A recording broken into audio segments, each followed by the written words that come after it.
Só para vocês entenderem o que foi essa pesquisa, né?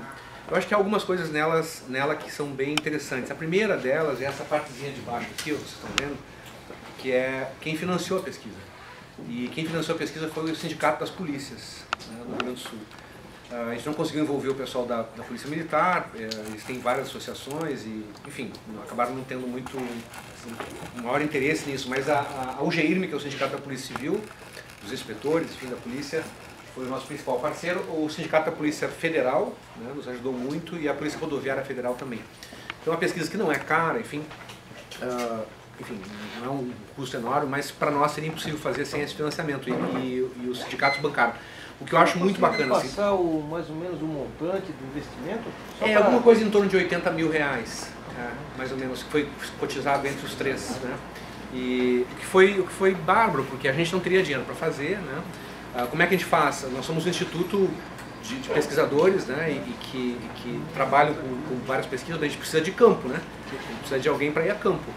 E essa pesquisa é uma pesquisa que tem uma dificuldade básica, que é o seguinte: normalmente a gente pode fazer de outras formas também, depende do escopo da pesquisa, mas uma pesquisa de vitimização, ela deve ser feita com entrevistas residenciais.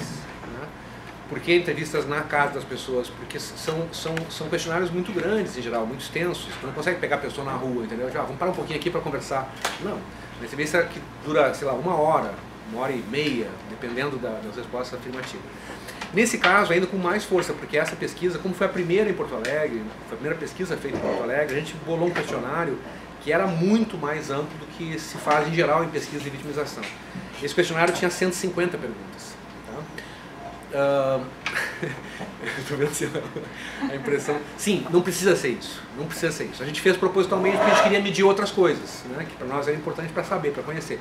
Mas agora a gente vai fazer uma pesquisa de vitimização em Niterói, no Rio de Janeiro, e a gente fechou o questionário com 80 perguntas. Então 80 perguntas é mais do que suficiente para fazer um bom questionário, então não é necessário tudo que a gente fez aqui.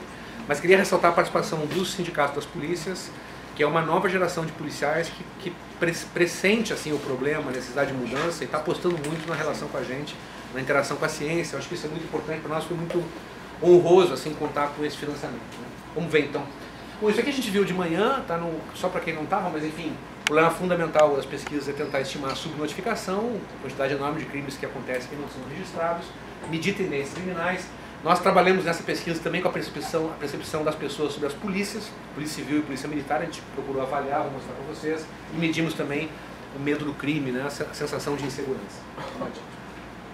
A nossa referência principal, há várias metodologias de pesquisa de vitimização. Eu estava até muito curioso de ver a experiência de Barcelona, a história do método de vocês, que eu não conheço. Então há várias abordagens possíveis, vários recortes possíveis, cada um tem as suas vantagens, as suas dificuldades. A gente se espelha muito na tradição inglesa de pesquisa de vitimização. Muito porque eu tive muito perto, conheci muito de perto e acho que são muito bons. Então a gente procura se espelhar assim. Não faz exatamente como eles fazem, mas muito do que a gente faz tem a ver com eles. Então, por exemplo, a gente selecionou a amostra da pesquisa com jovens, pessoas a partir de 16 anos. Então a gente não pega só maiores de idade, a gente pega a partir de 16 anos, que é o mesmo critério da Inglaterra. As pesquisas são residenciais, a gente usa sempre uma dupla de pesquisadores, homem e mulher. Sempre, são várias duplas em campo, né, sempre formado por homem e mulher. Homens entrevistam homens, mulheres entrevistam mulheres. Por que isso é importante? Porque a gente tem muitas perguntas que envolvem, por exemplo, crimes sexuais. Pela experiência, a gente sabe que uma mulher falar sobre crime sexual que ela sofreu, às vezes pelo marido, pelo namorado, pelo companheiro, é muito frequente. Falar isso, contar isso para um homem, é complicado, entendeu? Isso cria mais constrangimento. Então é preferível, é melhor o desempenho quando mulher entrevista. Outra coisa, a gente não costuma usar gente muito jovem fazendo pesquisa de vitimização, entendeu? Assim, alunos universitários, não. Por quê? Porque a gente já notou também que os moradores, os residentes, se sentem mais à vontade com pessoas mais velhas, entendeu? Então, falar uma coisa grave para um menino, uma menina, não, parece que aumenta o constrangimento, não sei se é uma questão de confiança, não sei. Mas a gente tem pesquisadores que trabalham com mais idade, né? Pessoas de 40 anos, 35 anos é quem está na ponta fazendo as pesquisas, contratados para o campo, né? Muito bem. Aqui vocês podem ver, só quem tiver interesse, eu vou deixar com vocês as apresentações todas, mas o site da Inglaterra e do País de Gales, onde eles fazem as pesquisas, está tudo ali, vocês podem pegar a metodologia também. Adiante. Aqui os dados, então, técnicos da nossa pesquisa, ela foi realizada entre 17 e 28 de outubro. Os dias bons para pesquisa de vitimização é final de semana, é sábado e domingo, porque as pessoas estão em casa, né? A gente faz um pouquinho também à noite, durante a semana. Então, classe média, por exemplo, apartamentos, a gente consegue entrar bem à noite, né? Às vezes tem uma certa dificuldade, as pessoas ficam com medo, segurança, então a questão do critério de apresentação faz diferença, o cartão, a apresentação, enfim, confiável de quem é o pesquisador. Mas o grosso mesmo é final de semana, é sábado e domingo na cidade, nas residências das pessoas. Ela foi uma pesquisa quantitativa, probabilística, aleatória, com 1000 entrevistas domiciliares em todos os setores censitários da cidade, são 8 regiões, né, que estão listadas ali. A gente projeta essas 1000 entrevistas para a população residente maior de 16 anos, que em Porto Alegre é 1.192.000 pessoas, que tem mais de 16 anos, essa é a projeção estatística que a gente vai fazer depois, né? A entrevista é feita com maiores de 16 anos, stratificados por sexo, faixa etária, nível de renda, reunindo outras variáveis importantes como escolarização, etnia e religião. 3% de margem de erro, 95% de grau de confiança na amostra. Todos os dados que a gente já vai apresentar aqui, não são todos os dados da pesquisa, é uma partezinha, mas todos os dados do relatório nosso que vocês vão encontrar lá no site do Instituto Cidade Segura, é cidadesegura.org, tá? cidadesegura.org. Lá vocês pegam o relatório completo da pesquisa, tá? Todos os dados que a gente lidou são estatisticamente significativos, aquele pezinho ali menos que 0,5 é isso, né? Vamos adiante. Bom, o que a gente mediu então? Vitimização. Então, a primeira bateria de perguntas sobre vitimização, depois percepção dos residentes sobre sensação de insegurança, causa da criminalidade, situação de insegurança nos bairros, testemunha de cenas de consumo de drogas e trabalho da Brigada Militar e da Polícia Civil. Ainda medimos uma demanda punitiva e noções de justiça e opinião sobre temas polêmicos, punição física de crianças, estupro, homofobia, cotas raciais, aborto, legalização da maconha, porte de armas, tortura e execução de suspeitos. E valorização da democracia, tem 2 perguntinhas só sobre isso. Aqui estão os 14 crimes que a gente mediu, né? A gente fez uma opção aqui, pessoal, de não separar furto e roubo de veículo, tá? De furto e roubo em geral. Então a gente colocou furto de objeto de valor, incluindo veículos, e roubo de objeto de valor, incluindo veículos. A gente não tinha muito interesse em saber a quantidade de carro furtado e roubado, a gente queria saber a quantidade de furto e roubo. A gente achou que podia atrapalhar, pesquisas anteriores mostraram que atrapalha um pouco, quando começa a fazer muitas perguntas sobre furto e roubo envolvendo carro e separando objetos de valor. Então, furto e roubo de objetos de valor, sequestro, fraude em cartão de crédito, fraude pela internet, golpe dado pelo celular, tentado e consumado, golpe com dinheiro falso, outro tipo de fraude, ameaça de morte, ameaça de agressão física, discriminação, assédio sexual e estupro. Esses são os 14 crimes. Vocês notam que tem um conjunto de crimes que envolve fraude. Isso não é uma opção assim que a gente inventou. É que pesquisas de vitimização anteriores nossas mostraram uma coisa maluca, que a quantidade de fraude que a pessoa sofre é impressionante. Eu não sabia, por exemplo, a quantidade, o volume que nós temos de golpe dado com dinheiro falso. Vocês vão ver depois a estimativa, é impressionante. O dinheiro falso, em geral, é um crime que não é registrado. Por quê? Porque a pessoa é vitimada com dinheiro falso. Como é que ela sabe que alguém passou dinheiro falso? Quando ela vai tentar pagar alguma coisa. Aí o comerciante olha e fala, esse dinheiro é falso. Aí o que o comerciante faz? Ele devolve o dinheiro à pessoa. O que a pessoa faz? Ela passa adiante. Entendeu? Então tu tem um reforço, tu está sempre repassando moeda falsa e a polícia não chega porque não tem registro, né? Então isso aparece, vocês vão ver aqui a força disso, né? Por isso que esses temas estão bem destacados, embora não sejam temas prioritários para a polícia. Adiante. Aqui então os primeiros dados, tá? Tudo isso aqui, pessoal, eu estou projetando para aquele universo lá de 1 milhão e poucas pessoas, que é a população residente com mais de 16 anos, né? A partir da base amostral. Isso, desculpe eu falar para vocês, eu sei que tem vários pesquisadores aqui, são pessoas que estão estudando isso e que sabem, enfim, isso de cor e salteado. Mas eu percebi, assim, na imprensa do Rio Grande do Sul, alguns jornalistas, e também com as polícias, uma certa dificuldade em entender o que é plano amostral, né? Por que eu tenho, assim, 1000 entrevistas e isso é representativo do todo, entende? As pessoas não têm nenhuma noção do que é estatística, né? Então teve um jornalista lá, por exemplo, que a imprensa cobriu muito bem, a gente fez um esquema muito bacana de divulgação, funcionou otimamente a divulgação, mas teve um jornalista que em toda a matéria que ele fez, 2, 3 matérias sobre a pesquisa, em todas elas ele dizia assim, foram entrevistados 0,002% da população de Porto Alegre. Porque ele achou assim que era muito pouca gente para a gente chegar a essa conclusão, entendeu? É mais ou menos a reação daquela pessoa que acha que para saber se a sopa está salgada tem que tomar o pote inteiro, né? Não, a gente toma uma colher, né, para saber se está salgado. Se a colher for representativa do todo, dá na tampa, né? Isso é estatística, as pessoas não têm muita noção, né? Então é isso, 1000 entrevistas para uma população de Porto Alegre é mais do que suficiente para ter um nível de confiança muito alto, né? Se o plano amostral foi bem feito, evidente, tu não pode entrevistar pessoas de forma descriteriosa, né? Tem que ser representativo do todo. Bom, então nós temos furto de objeto de valor. 170 mil pessoas em Porto Alegre foram vitimadas nos últimos 12 meses de furto de objeto de valor. 46% declarou não ter registrado. A polícia tem 27.824 ocorrências registradas. Então vocês veem ali a diferença do volume de vítimas e o que foi registrado. Roubo de objeto de valor. 170 mil pessoas foram atingidas, 41% declarou não ter registrado, a polícia tem 34 mil registros. Aqui vocês notam que o que as pessoas dizem que não registraram é muito maior o registro que elas imaginam que fizeram do que a polícia registrou. Então eu não sei, vejam só, se 41% declarou que não registrou, eu tenho quase 60% que registraram. 60% de 160 mil é muito mais do que 34 mil. Então eu não sei, há duas hipóteses que a gente tem que saber. Primeiro, é possível que algumas pessoas, percebendo que era obrigação delas registrar, né, e não tendo feito o registro, tenham informado errado o pesquisador. Eles disseram que registraram quando na verdade não registraram. Né? Isso é uma hipótese. Mas a outra hipótese, elas não são excludentes, é possível que as pessoas tenham ido fazer o registro e não tenha sido feito o registro pela polícia por alguma razão que a gente também desconhece. Então não sei. Mas ainda assim, vocês vejam, 41% de declaração de subnotificação é muito alto. Né? Adiante. Fraude de cartão de crédito. 32 mil pessoas foram vitimadas por esse golpe. Né? 53% declararam não ter registrado. Não há registro na polícia disso aqui, então está fora do escopo da polícia. Fraude pela internet, 24 mil pessoas, sendo que 61% das vezes o crime foi apenas tentado, 90% declararam que não registraram, então não se registra praticamente isso. Golpe pelo celular, 180 mil pessoas, 90% das vezes o crime foi tentado, 90% declararam que não ter registrado.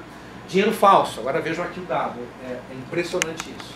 137 mil pessoas lesadas em 12 meses com dinheiro falso. 92% declararam que não fizeram registro. Então isso aqui está fora do radar da polícia. Né? Adiante. Ameaça de morte, são 77 mil pessoas que sofreram ameaça de morte, 65% declarou não ter registrado. Ameaça de agressão física, 95 mil pessoas, 65% taxa de subnotificação. Agressão física, 47 mil, 57% declararam não ter registrado a agressão. Adiante. Aqui discriminação. A gente separou por tipos, né? Então perguntava se a pessoa tinha sido discriminada nos últimos 12 meses e ele estava uma série de possíveis casos de discriminação. Por racismo, preconceito social, sexo, por ser gordo. É uma surpresa da pesquisa, há uma gordofobia no Brasil grave, né? As pessoas gordas são discriminadas mesmo, né? No mercado de trabalho, no ônibus, no transporte, enfim. Várias delas assinalaram, são 27 mil pessoas que sofreram discriminação por ser gordo. Pela idade, especialmente pessoas mais idosas. Pela religião, 21 mil pessoas. Por homofobia, 19 mil pessoas. Veja que curioso, nós temos mais casos de discriminação por gordos do que por homofobia. Né? Para mim foi uma surpresa, não imaginava isso. Mas de longe, a discriminação mais presente é racismo. Né? E aí é negro. Né? A gente depois vai desagregar aqui negros e pardos, tá? Para efeito de artigo científico, a gente deve somar negros e pardos, só para vocês verem aqui como é que aparece mais adiante. Vamos lá. Aqui, desrespeito, assédio e estupro. Tá? 493 mil ocorrências nos últimos 12 meses. Importunação por comentário sexual. Mulher que declara que foi importunada por alguém por comentários sexuais. Né? 238 mil mulheres passaram por isso em Porto Alegre em 12 meses. Tocada sexualmente sem autorização. A pergunta no questionário é o seguinte: alguém nos últimos 12 meses tocou você nos órgãos genitais, na bunda, no seio? Tá? 84 mil mulheres disseram sim, isso aconteceu comigo. Agarradas ou beijadas à força. 47 mil mulheres passaram por essa experiência em 12 meses. É impressionante. Os dados aqui de violação sobre os direitos humanos das mulheres é algo assim impressionante. Eu vou deixar para vocês depois um estudo separado, que eu não vou mostrar aqui agora, porque não vai dar tempo, mas é um estudo só sobre vitimização das mulheres. Isso é uma estratégia que a gente fez também, que foi o seguinte: a gente apresentou a pesquisa em fevereiro, em Porto Alegre, uma coletiva para a imprensa, para todo mundo. A gente fez uma estratégia que foi procurar assim, 10 jornalistas de veículos diferentes e entregou o relatório uma semana antes, embargado. Entendeu? Tipo assim, olha, isso é para vocês, mas só pode divulgar depois da entrevista coletiva. Topa, gente de confiança. Então eles tiveram 10 dias para estudar o relatório, aprofundar, e fizeram ótimas matérias. A matéria estava pronta. Quando a gente faz a coletiva para a imprensa, todo mundo já tinha as matérias prontinhas. Então a imprensa deu um destaque muito boas matérias como regra. Mas a gente fez a entrevista que é essa aqui, que a gente passou a ideia geral da pesquisa, mas a gente guardou vários dados sobre vitimização das mulheres, porque logo adiante tinha o 8 de março. Né? Então a gente pensou, 8 de março a gente vai fazer uma outra coletiva para divulgar só a vitimização sobre mulher. Então a gente aproveitou uma segunda leva de mídia com dados sobre, né, aproveitando a data do 8 de março. Né? Então são estratégias de comunicação que a gente usa também para aumentar, enfim. Assédio sexual. Aqui, pessoal, assédio sexual, a gente, na pergunta, claramente, chama aqui tecnicamente assédio sexual, mas lá na pergunta a gente mostrou para mim, é assédio sexual no trabalho, tá? Porque é o tipo penal no Brasil. Então, alguém no seu trabalho superior tentou se aproveitar, tentou obter favor sexual, né? De forma constrangedora, etc. 28 mil mulheres declararam que sim nos últimos 12 meses, 88%, quase 89% não registraram. Estupro ao longo da vida. Essa foi uma das perguntas que a gente fez aliás, a gente fez para todos, mas essa aqui a gente destacou, né? A gente perguntava se a pessoa tinha sido vitimada ao longo da vida e depois nos últimos 12 meses. Tá? Estupro, como a ocorrência de estupro em 12 meses é pequena, né? Eu destaquei aqui ó, o estupro ao longo da vida, porque é muito importante ter essa informação. Né? Ao longo da vida, 44 mil mulheres declararam já terem sido estupradas. 29% das vítimas foram violadas 2 vezes, tendo se verificado na amostra alta incidência de múltipla vitimização, com 8% das vítimas relatando pelo menos 20 casos de violação sexual. Então tem 2 problemas aqui, uma alta incidência de estupro ao longo da vida, atingindo uma massa grande de mulheres, né? E a experiência de múltipla vitimização, que não é pequena, com um grupo de mulheres que é várias vezes, né, violado. Adiante. Vitimização indireta, a gente queria saber isso, o seguinte, quantas pessoas em Porto Alegre já tiveram um familiar assassinado? Né? E aí a gente tem uma pergunta sobre isso, e aqui tá aí os dados, assim, aterrorizante, né? Mas são 23% dos residentes de Porto Alegre, maiores de 6 anos, já tiveram um familiar assassinado, o que significa aproximadamente 279 mil pessoas. Eu moro numa cidade onde quase 300 mil pessoas já tiveram um familiar assassinado. Né? Já pegar daí as pessoas, coloca lá mãe, pai, filho, prima, tio, sobrinho, né? Vai distribuindo. Os que relataram essa experiência são em sua maioria pobres, 30% na faixa de 1 a 2 salários mínimos, e não brancos, 75%. A maior parte dos relatos é de perda de um primo, prima, de uma tia, de um tio, de um irmão, de uma irmã, de um sobrinho. Entre os 7% entre os que perderam um parente relataram ter tido o pai ou a mãe assassinados, e 3,8% um filho ou uma filha. Então esse é um relato assim, de uma outra parte da vitimização, que a gente chama de vitimização indireta, né? Quer dizer, quem perdeu um parente é vitimado gravemente. Sensação de segurança, aqui os dados assim, muito resumidos sobre o medo do crime. Né? 82,5% dos residentes consideram Porto Alegre uma cidade bastante violenta, né? O que eles têm toda a razão. Porto Alegre é de fato uma cidade muito violenta, uma das mais violentas do mundo. Né? 77% evitam sair de casa à noite, isso significa 919 mil pessoas. Lembra que eu falei de manhã sobre a história do medo do crime, né? De abandonar o espaço público à noite, enfim, aí, né? 23% já deixaram de participar de reuniões, eventos que lhe interessavam pelo receio de ser vitimado, ou seja, o medo do crime ele fragmenta as pessoas e ele desempodera as pessoas, porque elas não saem de casa para se reunir mais, então tu não tem força comunitária mais, começa a perder força comunitária. 14% reforçaram sua residência com trancas, muros, alarmes, 12% evitam andar de ônibus. Aproximadamente 150 mil pessoas pararam de andar de ônibus em Porto Alegre. Por quê? Porque tem muito assalto em ônibus na cidade, muito assalto. O cara entra com uma arma, faz um arrastão no ônibus e vai embora, né? As pessoas cansaram de ser assaltadas em ônibus. O que acontece? Pararam de andar de ônibus. Os empresários de ônibus começaram a reclamar que eles estão perdendo faturamento. Caiu mesmo muito o número de passageiros de ônibus. Mas ninguém tinha feito a ligação por que caiu. Né? Ah, foram os aplicativos, o pessoal do Cabify, o Uber. Sim, isso pode ter contribuído, claro. Mas não, o que a gente mostrou aqui é o seguinte, que o medo tirou 150 mil passageiros deles em um ano. Não, que é um enorme baque nos negócios, né, da cidade. Bom, as pessoas contam com um cão de guarda, só fazem compras em shoppings, passaram a integrar grupo de WhatsApp para monitoramento com a vizinhança. Aí nós temos uma bateria de perguntas assim, se a pessoa já sofreu ansiedade, se teve pesadelos, não sei o que, papai. Os dados estão ali, ó. Já tiveram ansiedade por conta disso, sua segurança, 404 mil pessoas. Já experimentaram pânico por imaginar que um familiar poderia ser vítima de um crime, 395 mil pessoas. Já tiveram dificuldade de dormir por preocupação com segurança pessoal ou familiar, 274 mil pessoas. E já tiveram pesadelos com cenas de violência, 83 mil pessoas. Então tem um lado da saúde mental aqui, né, da qualidade de vida, do medo, né, está muito forte.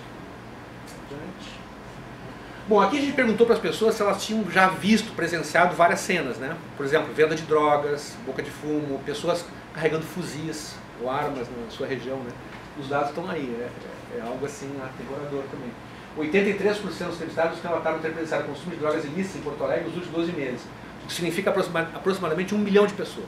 1 milhão de pessoas viram em 12 meses pessoas consumindo drogas na rua. Né? 70% dos relatos referem a maconha, 58% dos entrevistados testemunharam o consumo inúmeras vezes, mais de 10 vezes. Bom, não sei vocês, mas eu tenho a impressão que não há um dia que vocês não vejam alguém consumindo droga.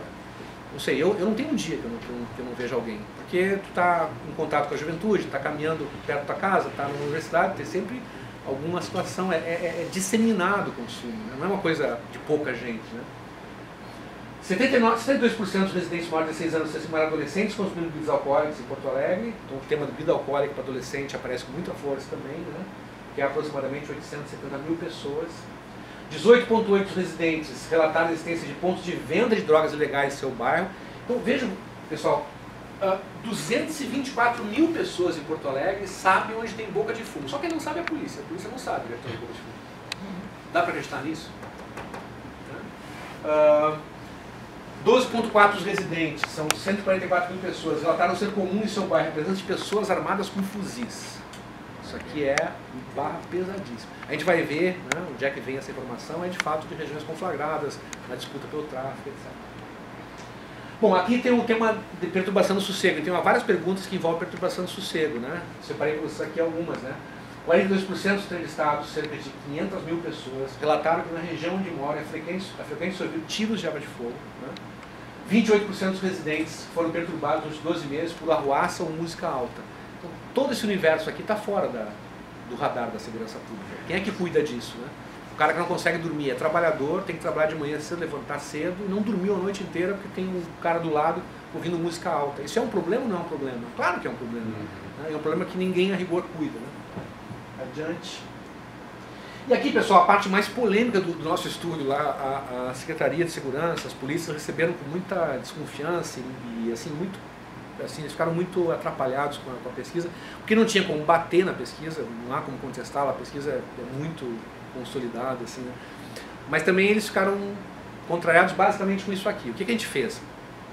A gente tem assim uma referência, depois vocês vão ver no relatório isso, tá, a bibliografia lá, mas tem alguns autores que têm, nos últimos anos, pesquisado uma coisa que a gente chama de procedural justice, justiça procedimental, algo assim, que envolve basicamente a seguinte ideia: quando o agente policial ele é justo, quando as pessoas percebem que o agente policial agiu de forma justa, ele efetuou uma prisão, mas o cara que foi preso acha que não, ele fez o seu trabalho, ele fez bem feito o seu trabalho, né? Essa é uma percepção do trabalho da polícia. Onde as pessoas acham que a polícia age de forma justa, isso faz com que a criminalidade caia na região. Então, aí cai a criminalidade na região. Tá. Se as pessoas confiam na polícia e acham que a polícia age de forma justa, isso contribui para que elas ajam também de forma correta. É impressionante os dados das pesquisas sobre isso. Vocês vão ver depois as pesquisas e as referências. Então a gente queria medir o seguinte: bom, como é que as pessoas em Porto Alegre avaliam o trabalho das duas polícias, o que elas acham das polícias, né? E queríamos medir essa coisa, se o policial agiu de forma justa ou não, qual a percepção que as pessoas têm, né? Sobre a sua própria experiência e sobre aquilo que elas imaginam. A gente pensou, tá, mas qual é o critério para fazer isso?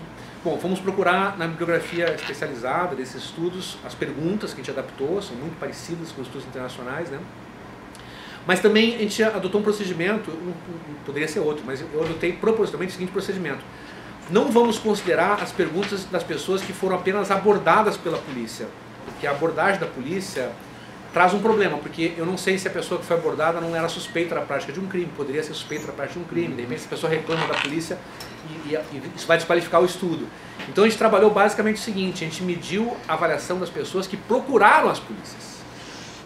Então isso aqui, que vocês estão vendo aqui, é quem procurou a polícia, por alguma razão. Claro, algumas das pessoas também foram abordadas, mas a gente não considerou as respostas daqueles que só foram abordados, entende? Só pegamos pessoas que de alguma forma procuraram as polícias. Então tem só quem procurou e foi abordado junto, né? Bom, então a primeira pergunta é a equidade no tratamento, né? A pergunta, depois pode ver no questionário, mas ela envolve assim: você acha que, você procurou a polícia, você acha que a polícia lhe tratou da mesma forma que ela trata todas as pessoas? Independentemente de quem é a pessoa, se é rica, se é pobre, sei lá, tem uma formulação lá. A pessoa, sim, eu acho que sim, eu fui tratado da mesma forma, ou não. Fui tratado de uma forma diferente, né? Então, para medir a equidade. Satisfação com o atendimento. Se a pessoa procurou a polícia, ficou satisfeito com o atendimento, né? Então, sim, não, os percentuais. Satisfação com informações recebidas. A resolução de problemas. Expectativa da disponibilidade dos policiais. A gente pergunta assim, ó, você acha que quando você precisar da polícia, a polícia vai estar lá? Né? Vai estar disponível para atender, que você pode contar que o policial vai estar lá, né? Para ver o que a pessoa acha. A interação com os residentes, a qualidade da interação, a qualidade das decisões que a polícia toma na cidade, a preparação dos policiais. Você considera que os policiais militares são bem preparados? Os policiais civis são bem preparados? Né? Tem várias alternativas. Não são, etc. Né? Você acha que os policiais são violentos ou não são violentos? Os policiais são honestos ou não são honestos? Né? Então, várias perguntas. Então nós tínhamos os resultados obtidos contra o crime. A gente acabou tendo 11 indicadores de percepção das pessoas pela polícia. Nós pegamos todos os percentuais positivos, só os positivos para as duas, em amarelo polícia militar, em azul polícia civil. Calculamos a média, os percentuais, e nós temos então um indicador de confiança das pessoas na polícia, o ICEPOL, que a gente chamou. Produzimos, criamos um indicador, tá? ICEPOL, indicador de confiança das polícias, da polícia militar e da polícia civil. A polícia civil tem um pouco acima mais confiança do que a polícia militar. Tá? Tudo bem. Se os critérios fossem outros, se as perguntas fossem outras, os indicadores seriam diferentes, enfim, isso aqui não é muito importante ainda. O que veio de importante é agora, vou mostrar para você. Já te ouço. Se a evolução do sistema melhorou ou não, eu acho que eu não vou ter dados aqui sobre isso. O que eu quero dizer é importante, volta ali para o indicador. Eu queria mostrar, na avaliação dos dados, isso aparece no relatório claramente. É o seguinte: quem são as polícias, quem são as pessoas, os residentes que avaliam bem as polícias? E quem são os residentes que avaliam mal as polícias? Onde está o bom desempenho, onde está o mau desempenho? E aí, gente, aí está a tragédia. Não importa muito ali o indicador. Como eu disse, o indicador é um cálculo matemático. Tu pode ter melhor ou pior dependendo das perguntas que tu fizer e dos critérios que tu utilizar. Mas quem são as pessoas que avaliam bem e quem são que avaliam mal? Isso sim é importante. O que aparece claramente no estudo é o seguinte: os mais ricos avaliam bem a polícia. Os mais pobres, quanto mais pobre, pior a avaliação. E interessante, os brancos avaliam como regra melhor as polícias e os negros avaliam muito mal a polícia, negros e pardos. Então isso é uma tragédia, porque isso mostra claramente o seguinte: é uma polícia que age de forma diferente dependendo do lugar onde ela está. Ela, em geral, ela é respeitosa e atenciosa quando atende a demanda dos ricos, e, em geral, ela é abusiva e violenta quando aborda os pobres, quando atende a demanda dos pobres, né? E dos negros. Né? E tem alguma diferença de religião, que vocês vão ver lá depois no relatório. Bom, melhorou ou piorou a segurança pública, que é basicamente uma expectativa das pessoas, a maioria acha que não, né? Que piorou nos últimos 12 meses, 37% ficou na mesma, só 9% acha que melhorou. Né? Adiante. Aqui, essa é uma pergunta interessante. Eu sugiro que, se vocês puderem fazer essa pergunta em alguma pesquisa, eu teria o maior interesse para comparar resultados. Né? Claro, teria que ser a mesma pergunta direitinho, se vocês acharem interessante, mas uma coisa que eu sempre imaginei é assim: as pessoas têm uma demanda punitiva. A gente sabe, o Brasil está com uma demanda punitiva muito grande. As pessoas querem prisão, querem morte, querem tudo, né? Tá bem. Só que assim, alguém já ofereceu para elas uma alternativa? Alguém já colocou para elas uma questão de elas terem que optar entre uma demanda mais punitiva e uma demanda menos punitiva? Porque o nosso ordenamento jurídico não permite muitas alternativas, né, para punir alguém. E se houvesse essa alternativa, como as pessoas reagiriam? Então eu bolei essa pergunta aqui. Ó. Imagine que uma casa foi arrombada quando não havia ninguém dentro dela. O autor, que estava desempregado há 2 anos, agiu com um amigo, escalando a parede e entrando por uma janela do 2º andar. Então tem concurso de agentes, tem escalada aqui agravante. Né? O resultado do crime foi o furto da TV de plasma, que o proprietário, um operário da construção civil, ainda estava pagando. Na sua opinião, qual a pena que lhe parece mais justa para esse caso? E a gente colocou 4 alternativas. Tá? Condenação do autor a trabalhos forçados por 3 anos, em prisão de segurança máxima, sem direito à visita. Essa alternativa aqui não existe na lei brasileira, tá? Mas é a mais gravosa. Tá? Só 16% das pessoas escolheram essa. A segunda, que seria basicamente a condenação típica do Poder Judiciário brasileiro para esse caso aqui. Tá? Condenação ao autor a 5 anos de prisão em regime fechado. Foi escolhido por 27% das pessoas. E olha o que acontece com a terceira. Condenação do autor à prestação de serviços comunitários de limpeza das ruas 4 horas por semana durante 6 meses, mediante devolução proprietária da TV furtada, escolhida por 49% das pessoas. A outra alternativa, bom, a absolvição do autor mediante desculpa, devolução da TV, coisa e tal, 7%. Essa era muito favorável ao autor. Tá? Mas essa, que não é nem um pouco punitiva, teve escolha da metade das pessoas. Essa alternativa é ilegal no Brasil, a gente não poderia condenar alguém por isso aqui. Mas se fosse, metade das pessoas apoiariam. Então a ideia de que a população é muito punitiva, que ela demanda punição, até por ali. Se ela tiver alternativa, ela tem um senso de justiça, e aqui mostra claramente que o senso de justiça é muito bacana. Eu escolheria a terceira. Como pesquisador em segurança, eu escolheria a terceira. Acho que grande parte das pessoas com bom senso escolheria a terceira, diante desse crime. Né? Mas a lei brasileira manda botar o cara na cadeia. Né? E o crime aqui é mais de 4 anos. Adiante. Aqui a gente fez várias afirmações para ver, assim, só medir um pouco o nível de preconceito, etc. Ver por onde é que anda a nossa população em Porto Alegre.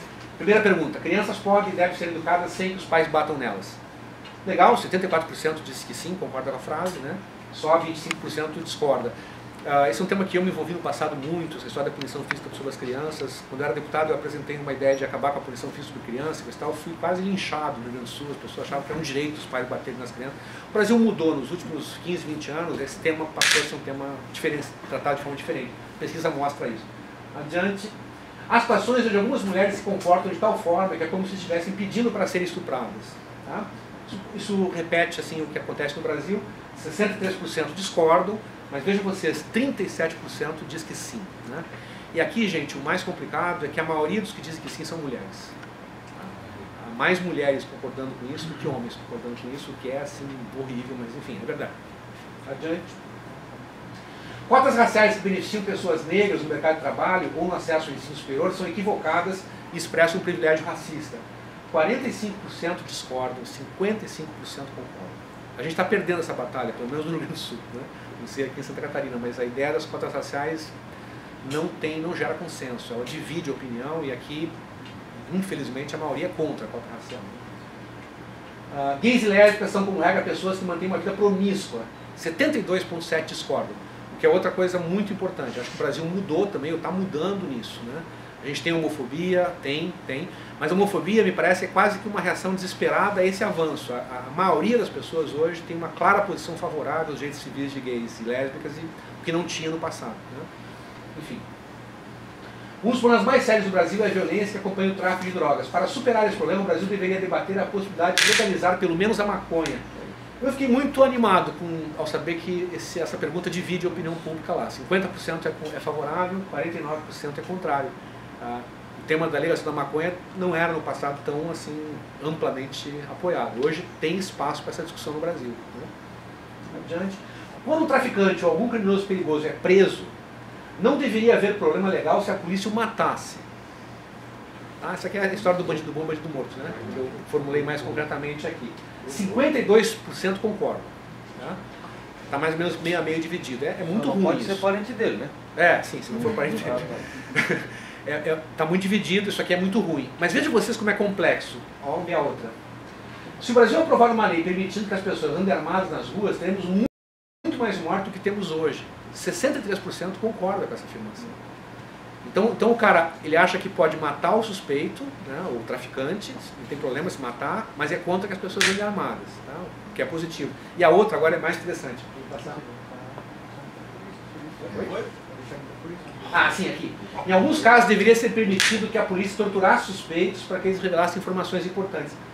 64% discordam. Então, tortura não. A maioria diz não para tortura. Também veja a complexidade. Matar o traficante, sim. Torturar não. Posse de arma não. Sim. Complicado, entende? Uma coisa que não tem muita lógica, né? É que nem esses dias um motorista de táxi lá que eu peguei, eu perguntei pro cara, se tu fosse votar amanhã presidente, votaria em quem? Se amanhã, qualquer pessoa, Lula. Está bem, mas o Lula acho que não vai ser candidato. Se ele não for candidato, quem é que tu votaria? Ele disse, Bolsonaro. É um pouco isso, entende? A cabeça das pessoas não tem essa lógica que a gente imagina assim, estruturada, enfim. Não necessariamente, as pessoas têm imagens, percepções que são muitas vezes contraditórias. Isso aqui demonstra claramente. Aqui, essa aqui era mais fácil. Para reduzir o número de crimes e a violência, é preciso segurar os direitos das crianças e dos adolescentes, garantindo escola de qualidade, alternativas de lazer e cultura. 92% concordo, então, criança e adolescente, legal, tá bem. Adiante. Aqui, o aborto não deveria ser considerado um crime se realizado até o final do 3º mês de gestação, como ocorre em muitos países do mundo.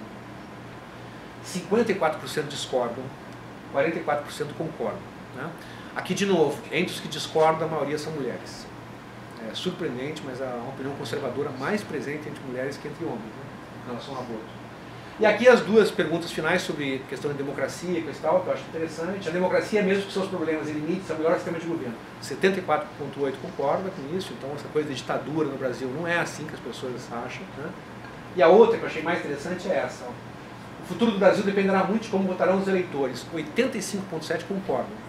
Então essa história assim, o Brasil está cético, está cético com a política, não acredita em partido, tudo isso é verdade. Mas as pessoas seguem achando que votar é importante, que devem escolher e que isso importa para o futuro do Brasil. O que é bacana, eu acho que é bacana. Não tá, o jogo não está perdido nessa área aí. Bom, aqui a gente fez uma folhinha resumindo essas coisas, né, que a gente trabalhou muito para divulgar para as pessoas nas redes sociais, para sintetizar a pesquisa com uma folha, né, um fact sheet, que a gente chama, né, uma folha que sintetiza as principais informações da pesquisa, né, uma técnica de comunicação também que é bacana. O Fórum Brasileiro tem feito isso muito bem também, né. E adiante, é isso, né. Nossa logo do Instituto Cidade Segura, esse é o trabalho. Vejam lá no cidadesegura.org o relatório completo, tá? Aqui foi só uma ideia bem aberta. Obrigado aí, gente.